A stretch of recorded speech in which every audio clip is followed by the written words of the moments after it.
Kung isa kang lalaking lagi na lang iniiwan pero mabait ka naman, kailangan mong marinig to.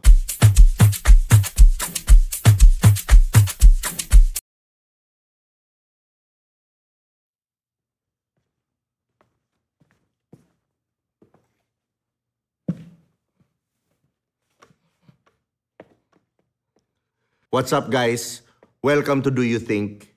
At kung nagugustuhan mo naman itong mga ganitong content ng self-improvement, lalong-lalo na para sa mga lalaki, mag-subscribe ka na dito sa channel na to. Ito nga pala ang paborito niyong tiyo, si Tio Bray. Madaming nangyayari ngayon na sa mga lalaki na nami-mistake nila ang pagiging mabait sa mabuti. Anong ibig kong sabihin ng mabait at mabuti? Yung mabait, yan yung mga taong people pleaser, yan yung mga taong hindi buo, yan yung mga taong lagi na lang importante sa kanila ang validation ng tao. Nagiging mabait sila kasi meron silang gusto na makuha dun sa iisang tao. So hindi siya nagiging, technically, hindi siya talaga pagiging mabait. Nagiging manipulation siya. So anong ba ang gusto kong ma-achieve dito sa video na to? Gusto ko matutunan yung maging mabuting tao at hindi nakukuha ang mga bagay sa pagiging mabait. So anong common frustration, lalong-lalo na sa dating scene? Mabait naman ako eh. So hindi ito episode para sirain ang kabaitan, just to be clear. Pero baka lang kailangan nating himayin anong klaseng bait nga ba ang meron ka. Kasi sa totoo lang brother, galing din ako dyan. Mabait bro, mabait ako. Pero minsan yung pagiging mabait, tuwag pala. So bakit nga ba iniiwan ng mabait? At bakit hindi ito nagwo-work sa normal dating scene? Unang-una, mabait ka nga, pero wala ka namang paninindigan. Isa kang lalaki na lagi na lang yes ng yes and can't take a stand, walang backbone. Ang problema kasi, pagka ikaw yes ka ng yes, nagiging doormat ka. Madali kang tapakan. Tapak-tapakan ka lang ng babae, yes ka lang ng yes. Diba yan na yung mga sinasabi ni Nabugoy, ni Naato, na tagabuhat ka lang ng bag, ikaw lang yung tinatawag nating utility boyfriend. Ano ba yung utility boyfriend? Yan yung boyfriend na tinatawagan niya pag kailangan niya ng hatid sundo, pag may kailangan siyang kumpunin sa bahay, kapag may kailangan siya, gutom siya, late night cravings, pang McDo, pang meron siyang mapaparinggan para ikaw mismo magpapadala ka, ikaw naman si tanga. Diba? So yun yung mabait pero walang paninindigan. Gustong-gusto ng mga babae, ang mga babae, attracted yan dun sa lalaking may stand, dun sa lalaking may backbone, may paninindigan, may boundaries. Meaning, pag kinross mo to, or kapag hindi ka man lang nagdi-disagree sa kanya, nawawalan siya ng respeto sa'yo. Isa pa, pagiging mabait, ina-avoid mo yung conflict. Ito yung tinatawag nating conflict avoidant behavior. Ayoko ng gulo eh. Pero dahil sa ayaw mo ng gulo, lahat na lang nagkakagulo sa'yo. Diba? Kasi may mga bagay na for example, hindi naman okay sa'yo, kahit sa kaibigan lang, hindi relationship. Okay sa'yo, umuo ka na lang, para na, okay lang. Okay na lang kasi para walang away. Diba? Pero ito, ano ba nga ba nangyayari doon? You are avoiding a fight, but you are starting a war with yourself. Napakahirap nun. Diba? Yun yung mga tipong bagay na pent-up emotions ka na, ang dami mo nang ayaw mo, pero dahil people pleaser ka, dahil ikaw gusto mo, magustuhan ka nila lahat, oo ka na lang ng oo. Mali, diba? So dahil kasi pag oo ka na lang ng oo, malaki ang tendency maabuso ka. Hindi lang sa relationship, pati sa trabaho mo, pati ng mga anak mo. Pansinin mo, yung mga anak mo, halimbawa, ako nga susubo ko na lang eh. Tapos ibibigay ko pa sa'yo. Tapos nagtataka ka, ba't hindi ka ginagalang ng anak mo? Tanga ka pala eh. Binigay mo sa kanya lahat eh. Pinakita mo sa kanya na ikaw pwede kang tapak-tapakan. Ikaw mismo wala kang value at paninindigan sa sarili mo. So don't expect na yung mga ibang tao sa paligid mo ay re-respect ka at malalaman ng value mo. Kasi wala kang boundaries eh. Yes ka ng yes. Diba? To be honest, mas malaki ang power ng saying no sa mga bagay-bagay. Diba? Ganyan din kasi ako dati, people pleaser. I-explain ko sa inyo mamaya ano yung nangyayari. Pangatlo, emotional neediness hidden in kindness. Ang taong needy, diba? Needy, kailangan mo siya. Message ka ng message kasi hindi ka masaya sa sarili mo. Ang nagiging energy ngayon, ikaw, chasing ka. You're not in the energy of attracting, but you're on the energy of chasing. And lagi niyong tatandaan na mga bagay na hinahabol natin, lalong tumatakbo. Anong ibig kong sabihin nito? Gusto mong makahuli ng butterfly. I-try mo maghuli ng butterfly, di ba napakahirap? So, paano naman natin i-attract ang mga butterfly? Ang simpleng pinakamagandang gagawin mo, gumawa ka ng garden, pagandahin mo yung garden mo, pagandahin mo yung flowers, i-water mo yung garden, and then, guess what? The butterflies, lahat yan, iba-ibang klaseng butterfly, magfa-follow sa'yo. Wait lang.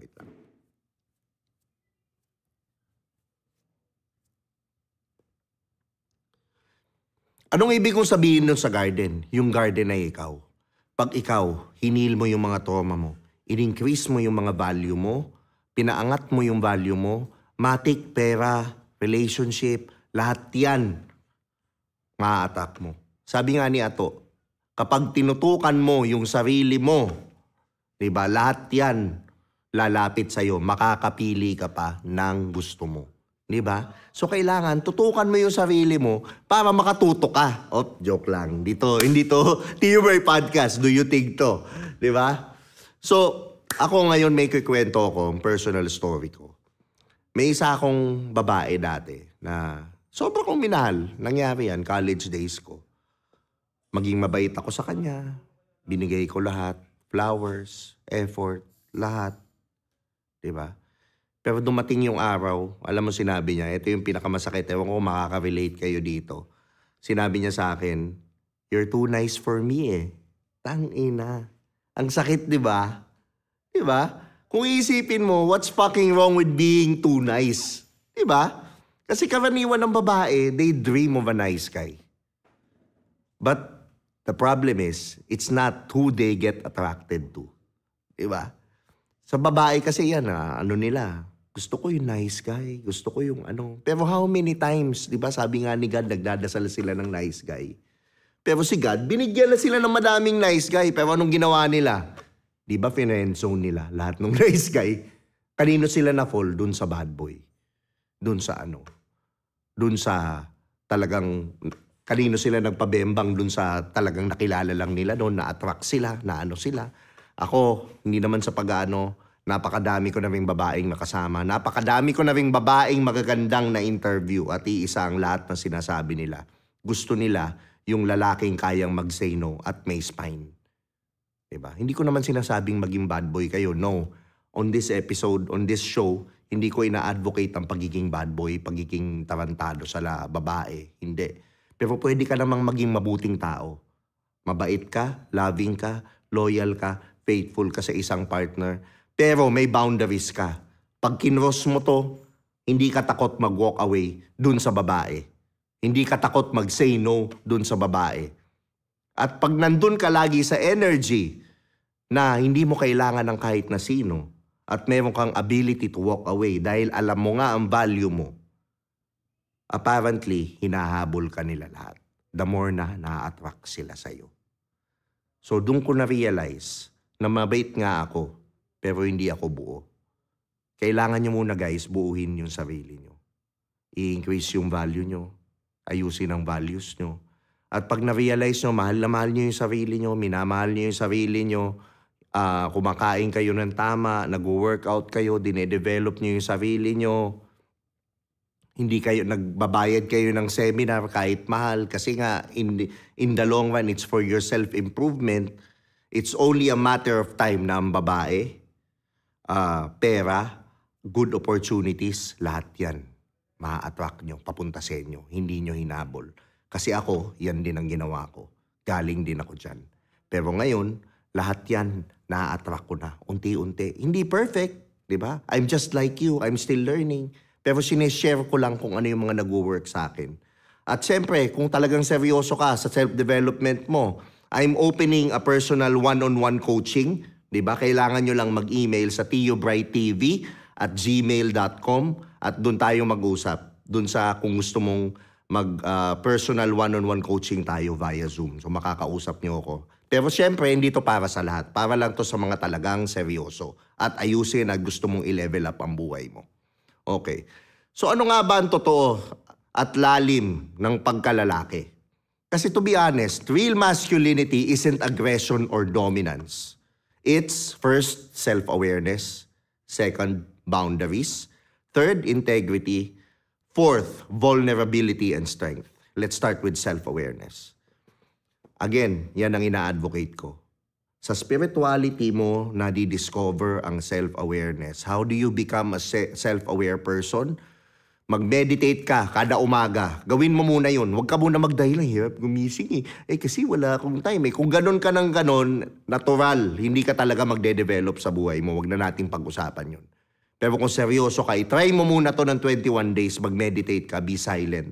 Diba? Start with 15 minutes until work yourself up until to 1 hour. Ano ibig sabihin ng meditation? Just sit still. Close your eyes. Focus on your breathing. Okay lang may thoughts. Okay lang kahit ano. Wala kang ina-achieve. Just sit still. Yun lang gawin mo. In exchange, pag ginawa mo yan araw-araw, promise ko sa'yo, magiging self-aware ka. Ang dami mong madidiscover sa sarili mo. Kasi hindi ko na masyadong i-elaborate yan, yung self-awareness, kasi masyadong haba itong video. Pangalawa, boundaries. Ilista mo kung ano yung boundaries mo. Just like for example ng boundaries, ako, ayoko nang mumurahin ako. Unang-una yan. Pag minura mo ako, I will walk away. Kahit gaano kita kamahal. Pangalawa, don't cheat on me. Pag nag-cheat ka sa akin, I will walk away. Pangatlo, huwag kang magsisinungaling sa akin. Maging totoo ka sa akin. Pag nagsinungaling ka sa akin, I will walk away. Diba? So ako, masasabi ko sa mga nanonood, write your boundaries. Ano yung gusto mo? Boundaries mo sa sarili mo and make them non-negotiable and live by it. Diba? Pangatlo, integrity. Integrity is the things that you're doing when no one is looking. Ikaw ba ay maayos ang integridad mo? O baka naman bait-baitan ka lang. Pag nasa harapan ng tao, mabait ka. Pero pag sa likod, napakasama naman ang ugali mo. Diba? Pag talikod naman ng boss mo, minumura mo. Diba? Wala kang integrity. Nagnanakaw ka sa kumpanya. Kung ikaw, wala kang integrity sa sarili mo, well, guess what? Ang ma-attack mo ding mga tao ay walang integrity. Ma-attack mo mga cheater. Ma-attack mo yung mga gago. Ma-attack mo yung ano. Huwag kang magtaka. Diba? Hindi nila kasalanan yan. Na-attract mo sila, the fact na na-attract mo sila sa buhay mo, ibig sabihin, ganun ka din. So kung gusto mo nang ayaw mo maka-attract ng mga kupal, ayaw mo maka-attract ng mga cheater, magsimulan mo sa sarili mo. Ayusin mo yung integrity mo. Ayusin mo yung mga ginagawa mo kahit walang nakatingin at nagbabantay sa'yo. And then fourth, vulnerability and strength. Ito na yun, yung masculine energy and feminine energy pag pinagsama mo sila. Masculine, wisdom, feminine energy, receiving. Masculine is light, wisdom, feminine energy is love. Okay. When I say masculine energy, yan yung strength. Paano mo madedevelop ang masculinity mo? Unang-una sa akin, magpunta ka ng gym, mag-enroll ka ng martial arts, di ba? Mag-workout ka, mag-enroll ka ng martial arts, i-develop mo yung sarili mo, dyan ka magiging masculine. Di ba? Ayusin mo yung pera mo, yan yung masculine. Kasi you can serve, you can protect, and you can make the people around you safe. Safe sila financially, hindi sila magugutom, safe sila mag-express ng emotions kasi hindi ka nagja-judge. Diba? Vulnerability, what do I mean by vulnerability? Mahirap to. Ito yung medyo challenging, vulnerability. Ito kasi yung hindi ka takot na lokohin ka ng tao. Kasi ang vulnerability, ang nag-i-improve ng vulnerability is yung confidence mo. Pag confident kang tao, bubuksan mo yung puso mo sa kanila lahat. Meaning, willing akong tulungan kahit na sino yan, kahit na ano yan. Pag niloko mo ko, it's not on me, it's on you. And ganun ka ka-confident na alam mong hindi ka mauubusan kasi yung mga pinamimigay mo, sobrang punong-puno ka na ng love, ng abundance, ng ano, yung pinamimigay mo umaapaw na. So yung vulnerability, medyo kailangan mong i-work on yan. Kailangan mong palakasin yung sarili mo. Kailangan mong i-work out yung wholeness mo sa sarili mo at certainty mo. Kailangan buo ka. Diba? And then you can exercise strength. Kasi ang tunay na lalaki, marunong humindi kahit sa babaeng mahal niya. Kasi alam niyang oo na walang puso ay oo na walang silbi. Diba? Lalim. Yung oo kasi na walang puso ay oo na walang silbi. So ano nga ba ang kailangan nating gawin para makashift ka from a nice guy to a real man? Unang-una, para matest mo yung boundaries mo, try saying no. Not only to your nililigawan mo or dun sa girlfriend mo. Say no dun sa mga friends mo. Halimbawa, gusto mong nagaya sila lumabas. Hindi mo naman talaga trip lumabas. Gusto mo magpahinga or may kailangan kang gawin. Then say no. Halimbawa, nag-aya sa'yo ng date yung babae. Di ba? Labas tayo, ganyan. Pero may pasok ka. Halimbawa, or may kailangan kang importanteng gawin para sa self-improvement mo. Mag-say no ka.